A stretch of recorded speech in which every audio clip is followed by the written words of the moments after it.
عزیز طالبہ و طالبات، السلام علیکم۔ آج ہم جماعت داہم کی نظم نمبر 1 پڑھیں گے۔ نظم کا نام ہے خطاب با جوانان اسلام، اور اس نظم کے شاعر کا نام علامہ محمد اقبال ہے۔ آئیے ہم نظم کے شعر کو دیکھتے ہیں۔ کبھی اے نوجوان مجھ سے تدبر کیا تو نے، وہ کیا گردوں تھا تو جس کا ہے ایک ٹوٹا ہوا تارا۔ تجھے اس قوم نے پالا ہے آغوش محبت میں، کچل ڈالا تھا جس نے پاؤں میں تاج سرے دارا۔ تمدن آفریں خلاق آئین جہاں داری، وہ صحرائے عرب یعنی شتربانوں کا گہوارہ۔ گدائی میں بھی وہ اللہ والے تھے غیور اتنے، کہ منعم کو گدا کے ڈر سے بخشش کا نہ تھا یارا۔ غرض میں کیا کہوں تجھ سے کہ وہ صحرا نشیں کیا تھے، جہاں گیر و جہاں دارا، جہاں بانو جہاں آرا۔ اگر چاہوں تو نقشہ کھینچ کر الفاظ میں رکھ دوں، مگر تیرے تخیل سے فزوں تر ہے وہ نظارہ۔ تجھے آباد سے اپنے کوئی نسبت ہو نہیں سکتی، کہ تو گفتار وہ کردار، تو ثابت وہ سیارہ۔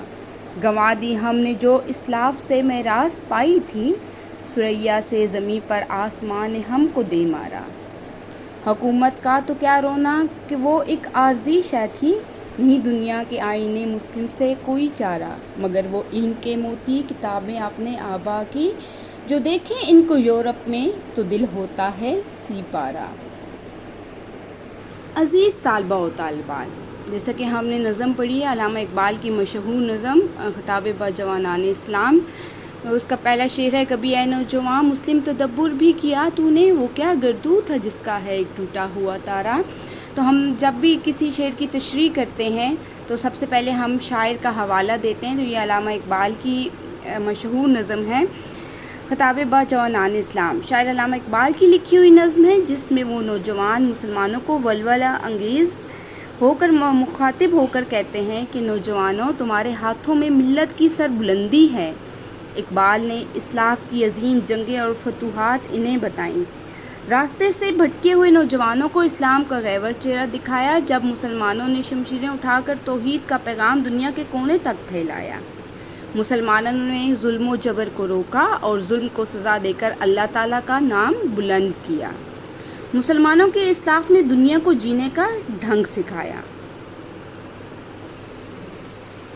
اقبال نوجوانوں کو ان کے ماضی کو دکھا کر سوچنے پر مجبور کرتے ہیں کہ یہ شاندار ماضی تمہارا اسی قوم کا ہے جو پسپا ہے۔ کیا تمہیں نہیں معلوم تم کس نسبت سے رکھتے تمہیں نہیں معلوم تم کس سے نسبت رکھتے تھے۔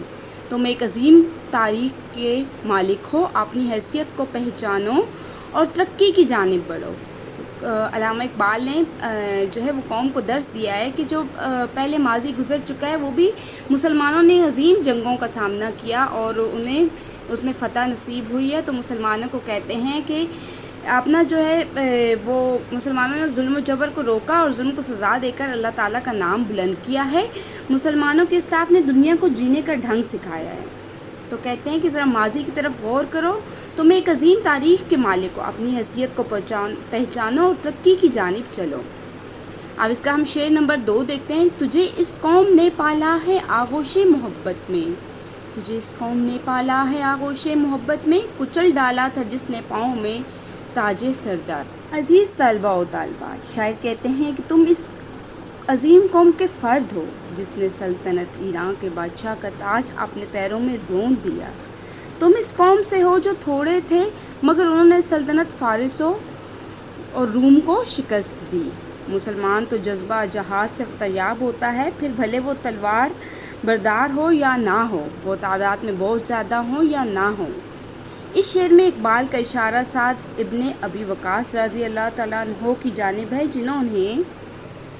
جنہوں نے مٹھی بھر ایمان والے لوگوں کے ساتھ شہر ایران فتح کیا، مگر وہ افسوس کے ساتھ کہتے ہیں کہ آج کا مسلمان ایسا دلیر نہیں ہے، بلکہ وہ اپنی جان بچانے کی خاطر بزدل ہو کر بیٹھ گیا ہے، اور اس کے ہیرو بھی مسلمان کمانڈر نہیں بلکہ بزدل رستم ہیں۔ حالانکہ ہمارے پاس مسلمانوں میں ایسے بہت سے بہادر ہیں جنہوں نے مسلمان اپنا خضر راہ بنا کر پھر سے اپنا کھویا ہوا مقام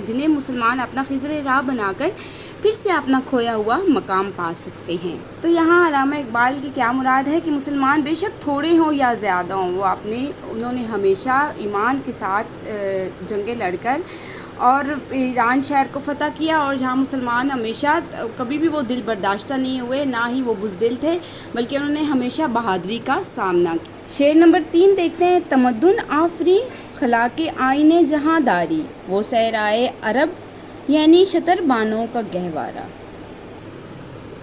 شاعر کہتے ہیں کہ دنیا میں قتل و غارت اور چوری چکاری اندھے قانون کی حکمرانی تھی، مگر پھر دین اسلام نے ایک انقلاب برپا کیا۔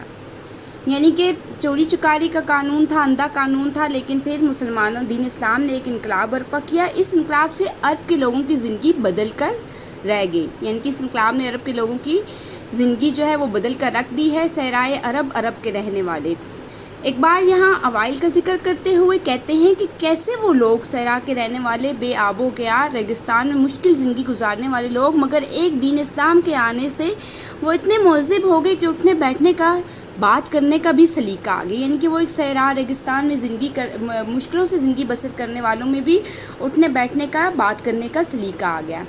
ان میں زندگی گزارنے کے اصول آ گئے، ان میں بے راہ لوگوں کو ایک راہ مل گئی، اور وہ کیا تھی، وہ کس سے تھی؟ وہ مسلمانوں کے انقلاب سے تھی کہ ان میں شعور پیدا ہو گیا، انہیں زندگی کا مقصد سمجھ آ گیا، پھر انہوں نے کیسے دنیا کی تقدیر بدل دی۔ اسلام سے پہلے وہاں لوگوں میں جہالت تھی اور وہ لوگ ہر برا کام کرتے تھے، مگر پیغمبر اسلام حضرت محمد صلی اللہ علیہ وسلم نے ان کی ایسی تعلیم فرمائی، ان کو معظم زندگی گزارنے کے اصول بتائے، پھر انہی لوگوں نے دنیا پر حکمرانی کی۔ یعنی کہ وہ جو صحرا میں رہنے والے، مشکلوں کا سامنا کرنے والے، جنہیں بات چیت کر ڈھنگ نہیں تھا، اسلام نے ایسا انقلاب برپا کیا کہ حضرت محمد صلی اللہ علیہ وسلم نے ان کو ایسی تعلیم فرمائی کہ ان کو زندگی گزارنے کے اصول بتائے، اور ان میں دنیا کی حکمرانی کا فن آ گیا۔